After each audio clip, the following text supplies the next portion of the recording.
We are a startup based in Chennai, India. We offer virtual reality based training solution to the manufacturing companies for the upskilling and reskilling of their blue collar workforce. As per our research and the market analysis that we have done, on an average, it takes about 12 to 18 months to become a skilled workforce wherein they can handle all the complex tasks. We help them reduce the training related expenses to more than 50% on the current expenses. The time taken towards training these workforce becomes a lot more lesser than what is happening right now. In retrospect, our solution is 4 times more faster, and also it is more focused as the complete training happens on a virtual headset, so that it becomes more focused and the productivity at the end of the training becomes more evident as well.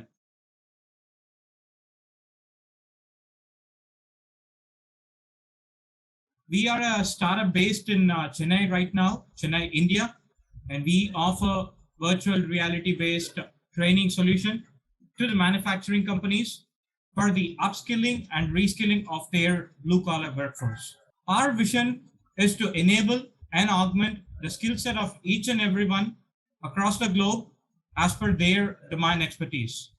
In our path towards realizing our dream, we have started it off with the learning and development in the manufacturing and industrial sector with our virtual reality based training solution, wherein we are trying to transform the way the training happens in a manufacturing or an industrial company.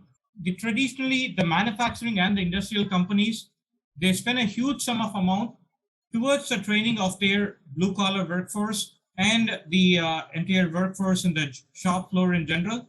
Often the cost is more than 5% of the total turnover. It's time consuming as well. As per our research and the market analysis that we have done, on an average, it takes about 12 to 18 months for the new hires within a manufacturing or an industrial company to become a skilled workforce wherein they can handle all the complex tasks. So what we do here, and not to forget, it also poses all the safety hazards, because these trainees are working with live machineries and tools, which are all complicated and heavy. So that is why we thought we have a better opportunity here, or maybe a better problem that has remained unattended for a longer time. And we came up with our virtual reality based training solution, wherein we have our own smartphone based virtual reality headset, and we have a tailor-made virtual reality content that we create for these manufacturing companies as well. We help them reduce the training-related expenses to more than 50% on the current expenses, and also the time taken towards training these workforce becomes a lot more lesser than what is happening right now. In retrospect, our solution is 4 times more faster, and also it is more focused as the complete training happens on a virtual headset. There won't be any deviation or concentration lapse in terms of the training or consuming the content, so that it becomes more focused and the productivity at the end of the training becomes more evident as well. And also, since this is an immersive platform and a virtual format, the trial and error is immense, and they get a lot of scope in terms of trying them out before even hitting the job floor or a production floor. In reality, it becomes a muscle memory for them as they keep trying it enough time before even getting the job floor. And also the wow factor interwoven into these elements becomes more immersive and gets a focused and productive training environment as well. And also this is virtual, so there are no question of safety aspect at all. And it is also geographically irrespective of their physical location as well. So this is the market chart which we have here. The current workplace training is estimated at $341 billion. That's the global workplace training. And the virtual reality market is at $17.25 billion. Whereas it is expected to hit $402.1 billion by 2026. That's for the global workplace training. And whereas the virtual reality market is concerned, it's expected to hit $184.66 billion by 2026. And I'm sure this figures are going to be much more larger and growing as we progress with both virtual reality and hybrid workplace model as well. And with respect to our addressable market specific to India, we target the manufacturing companies, which are basically large and very large manufacturing companies. That forms our ideal bucket size owing to the training expense that they go through. The addressable market size is about 43,300 and odd companies. That's the approximate number of large and very large manufacturing companies that are available in India. So that's the addressable user base that we have within India. Coming to our advantage, well, the virtual reality headsets and all the other content and everything prevailing in this domain is mostly focused towards gaming and pleasure. But whereas we focus on a niche segment within the industrial training, whereas industrial training is something considered to be totally physical and that requires totally your physical presence within the machineries and tools. And virtual reality is something that is on the other end of the spectrum. So we are trying to bring them both together and bridge this out. So our operating model in itself is particularly a niche category that we are operating in. There are several other companies doing this, but most of the other companies rely on third-party virtual reality hardware to produce, deliver the content. Whereas we have our own smartphone-based virtual reality headset and our own tailor-made content for this. So this gives us immense scope of tailor-making the content as well as customizing the solution for our clients. One other thing is all the other major hardware manufacturers in the virtual reality domain share or store the data in one way or the other. Or maybe if they are not doing it right now, they are expected to be doing it within the next few months down the line.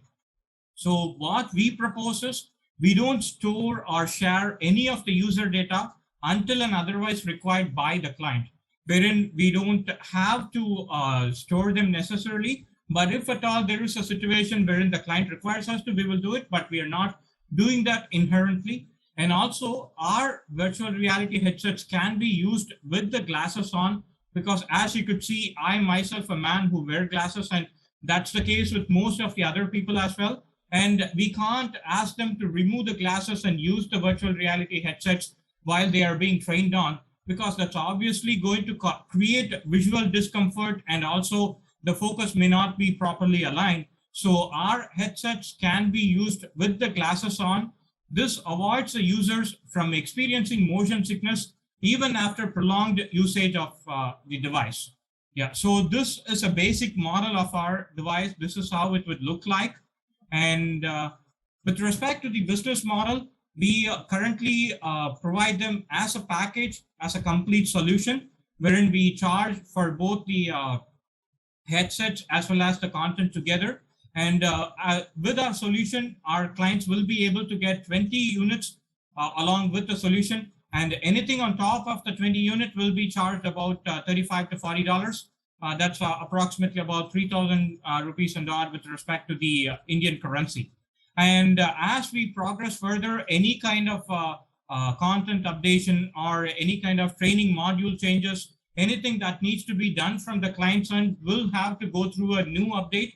And those kind of new updates will go through a new invoicing and revenue process as well. So that brings about a recurring revenue system for us. And once down the line, once we have a sufficient library with us, and once we have attained a critical mass, we intend to change this model from an asset sales model, we intend to change this into a subscription-based model or a pay-per-use model, depending on the time, because we would have changed the behavior of these training processes. So it makes even more clear, and we would also be in a better position. And also it would be justifiable for our clients as well, because they would have seen the actual results of our training model, so that it becomes clear for them to pay for each person training or the number of hours they are being trained on. So that's the time we intend to change this into either a subscription-based model or a pay-per-use model. I am the founder, Srinivasan. I've completed my schooling and have experience of about 12 plus years in various different domains like sales, marketing, and technological backgrounds. And our co-founder Sriram has completed his diploma in electrical and electronic engineering. And he has worked with all the major automakers like Honda, Volkswagen, and last he worked with Mercedes-Benz. And we have Mr. Rajaram Venkatraman, the CEO of Vel Tech TBI. He's our advisor and mentor. And we have 3 other developers who are working with us on the content creation as well. And with respect to our timeline, we launched our app, the preview version of our app in Google Play Store earlier this year. And we are already underway with a couple of projects. We are doing the pilots for a few of the clients in the manufacturing and related domains. And we were also selected by the Colorado state government towards establishing our headquarters there in the United States in the state of Colorado. And we have been offered tax-based credit incentives of $494,000 and 747.